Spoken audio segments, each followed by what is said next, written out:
Okay guys, hari ni kita di Fancy Charger Shah Alam. Kita ada sebuah Merc C200W205. Okay, so owner datang dekat sini, dia upgrade dia punya orang kata steering. Okay, so ini design Dragonfly punya lah. Okay, so korang boleh nampak dekat sini sangat-sangat cantik. And then premium lah, original punya carbon fiber, line merah, benang merah, AMG. Dan juga tengok horn dia memang sangat-sangat cantik, matching. Sebab apa? Ini warna merah, sini pun ada warna merah. Sebab apa? Ada yang warna hitam, ada yang warna silver. Ini pun ada warna silver, ada warna hitam. So dia pilih warna hitam sebab apa? Dia cakap lagi nice lah. Okay, so ini adalah original punya steering. Nampak?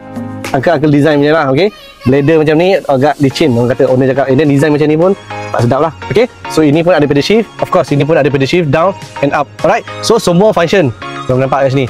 Touch saja. Nampak? Sangat-sangat cantik lah. Dan back apa semua boleh bagi ini. Ni nak slow ke, nak kuat ke apa semua, nak mute ke, semua jadi. Alright, so korang yang pakai Merc nak tukar steering macam ni, boleh hadir di Fancy Charger Shah Alam. Kita akan bagi harga special dan juga warm machine yang terbaik. Tapi korang jangan lupa follow dan share untuk konten yang seterusnya. Okay, see you.